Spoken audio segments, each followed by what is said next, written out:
Hello. Today is day 12 of doing 100 pull-ups every single day to raise money for Alzheimer's disease. So, like I say every video, there is a link in my description with a donation page for the Alzheimer's Society of Canada. So, Alzheimer's Society is an organization that does research and care for people with Alzheimer's. And they're not just in Canada, they're in the United States. So it's Alzheimer's Society as a whole. The only reason why I'm doing the Canadian Society is because I live in Canada. But anyways, consider donating. Any size donation is greatly appreciated, and it goes all to the Alzheimer's Society. And yeah, we got our first donation today by Phil, or Philip. I don't know how you want me to say your name, but thank you very much for donating. It's very greatly appreciated by me and obviously the Alzheimer's Society. So thank you, Phil. Your donation is gonna, help progress Alzheimer's research. So thank you. Um, and yeah, I guess all there's left to do is do some pull-ups. Like always, I do pull-ups on the minute. So every minute on the minute, I do a certain amount of pull-ups until I get to 100. And between my sets, I give you a fact about Alzheimer's as well as a prevention method. So you get to see me do some pull-ups and you get to learn something. So today or yesterday, I did 7 on the minute and it felt okay. I think I'm gonna do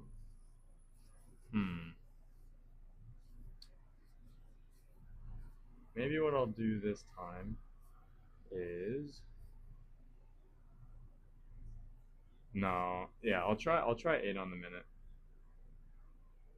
Let's try it. Why not? All right, so 8 on the minute, big upgrade. This is the most I've ever gone to, like per minute. So we'll see how it goes. Might be tough, but that's how you get better. All right, so we're gonna start in 3, 2, 1.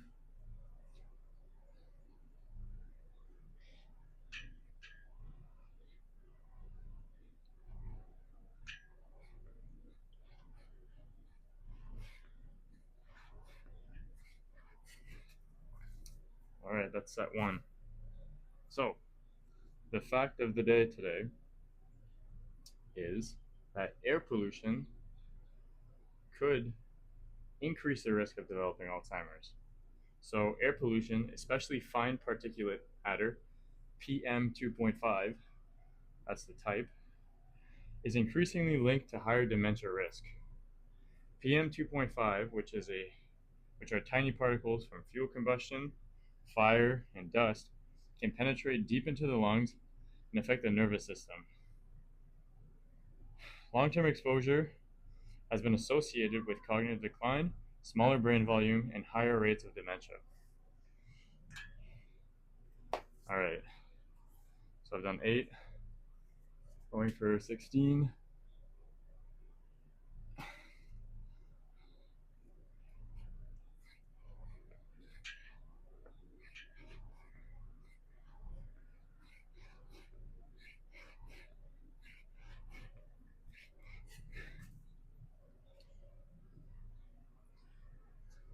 So continuing.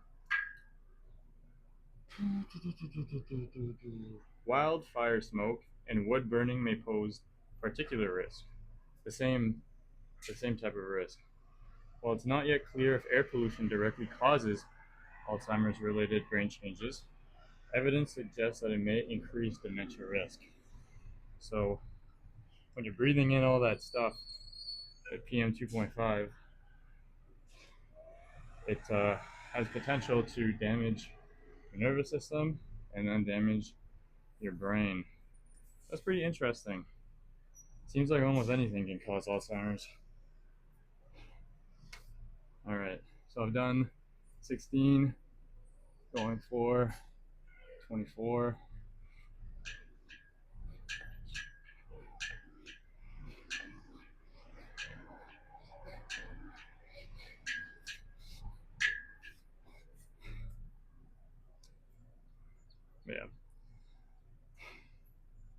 back to my last comment, seems like everything causes Alzheimer's.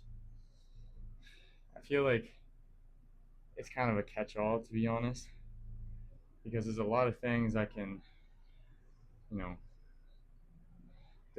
diminish your health, which is not good for your brain, obviously. And then if you have damage to your brain, it can increase your risk of dementia. So there's all these little things that you have to keep in mind, but it doesn't mean that if you're in a populated part of the world that you're automatically going to get Alzheimer's. It doesn't work like that. Okay, so I've done 24, going for 32.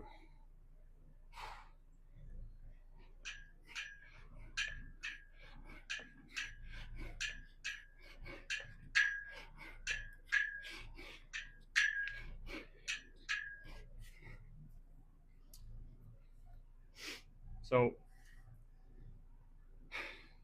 I guess my overall point is, as I'm giving these facts, I'm not saying this to scare you and making you think that, oh, I can't do anything because it's going to cause Alzheimer's.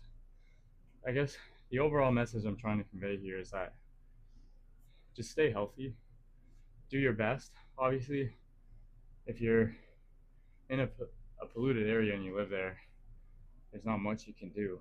But I mean, you can do little things, like get an air purifier in your home.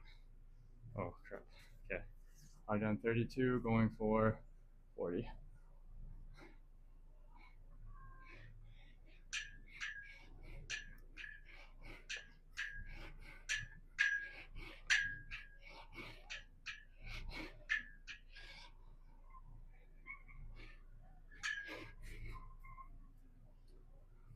But yeah, you get an air purifier, that could help. But yeah, it's also just interesting to me. I'm not saying that, oh, you have to worry about air pollution. I mean, yeah, it's not good for your lungs, but it is what it is. Anyways, that was a long ramble. Sorry. So now for the prevention tip that I will get to next, because I have to do pull-ups. So I've done 40, going for 48.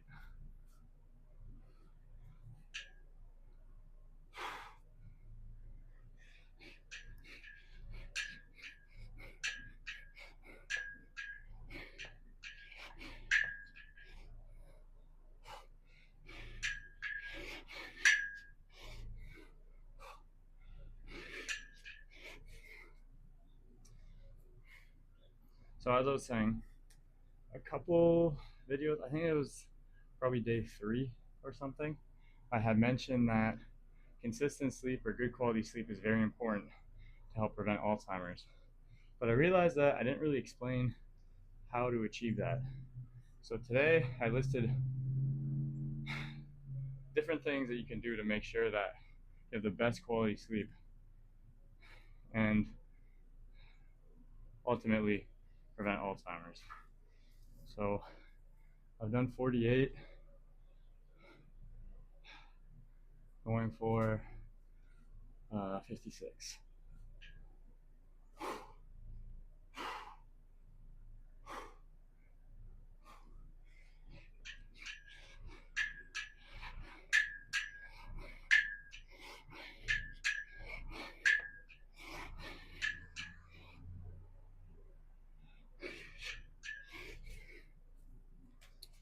So here are the multiple things that you can do to get better sleep.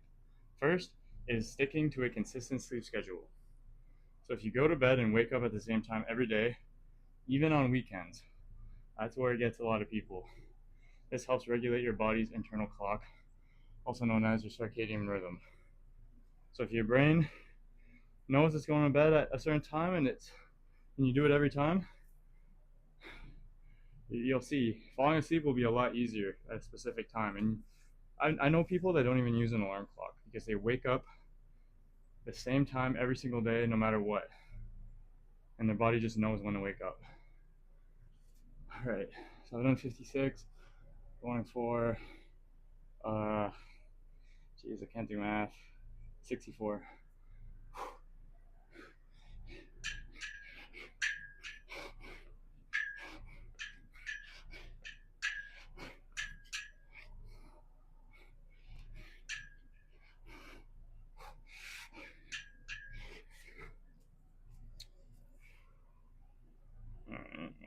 give myself too much rest there.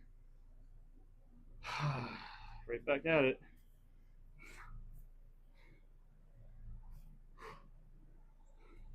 All right, 64 going for 72.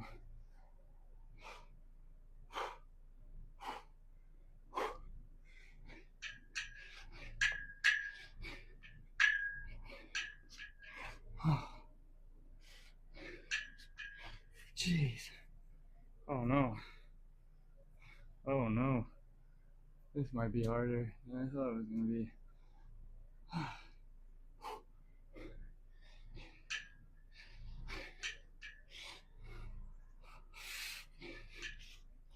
Oh.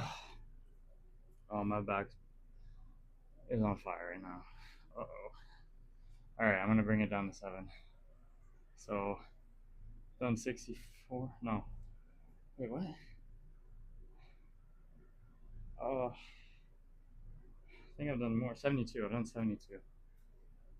Going for 79.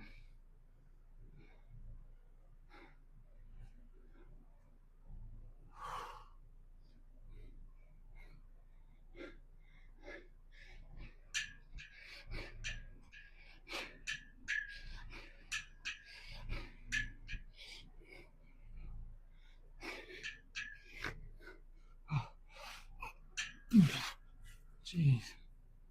Oh, I don't even have time to talk. Okay, that was 79. Another one to help you with consistent sleep is creating a sleep-friendly environment. So make sure your room is dark, meaning you can use blackout curtains or a sleep mask. Keep it quiet, use earplugs or a white noise machine. Keep it cool.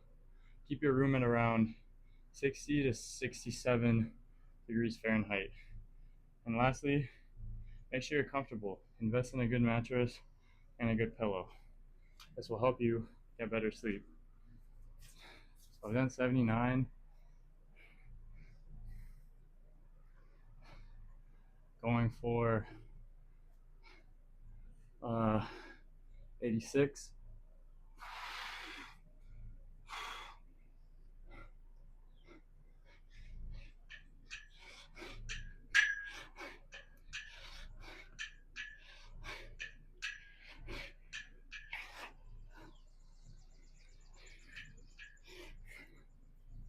Oh my god.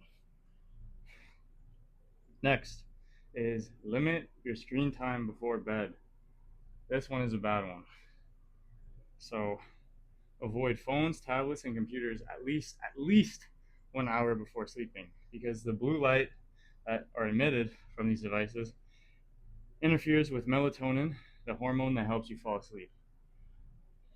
It's also known to mess up with your circadian rhythm when you wake up as well. When you wake up, don't automatically look at your phone. It messes up your hormones and everything. All right, so I've done 86. Going for 93. Right? Yeah, that's right.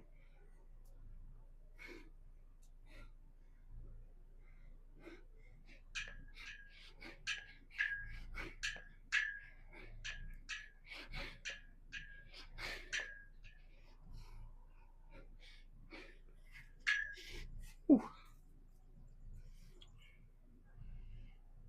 Okay. Avoid stimulants in the evenings. So no coffee, no nicotine. Uh, yeah. So no coffee. Geez, sorry, I'm out of it right now. All right, so I've done 93. Going for 100.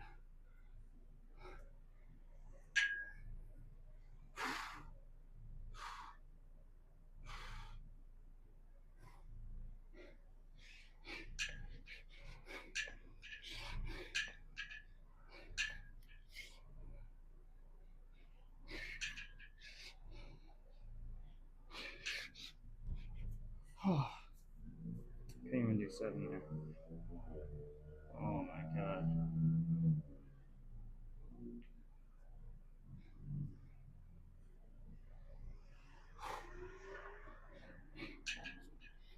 All right, that was 100. Whew, that was tough. I got a blister too. Today just kicked my butt. All right, and as always, I'll do an extra one just to make sure that I've done 100. Do narrower grip. All right, so that's all the pull-ups. Let me finish my prevention tip. So, as I was saying, avoid stimulants in the evening. So, no caffeine, which consists of coffee, tea, soda, or energy drinks after the mid-afternoon. Avoid nicotine and large meals closer to bedtime. I know I'm guilty of this with the large meals. I usually eat around 8 or 9, and I go to bed at like 11, which isn't good. Because when you think about it, if you're sleeping, your mind might be sleeping, but if you have food in your body is still awake because it's digesting that food. So you're not getting the most sleep that you can possibly get. Moving on, wind down with a bedtime routine. So this helps your body get ready to go to bed. So do something relaxing before bed, such as reading, stretching, journaling, deep breathing. Consider meditation or a warm shower to calm your body. So again, just prepping your body to go to bed.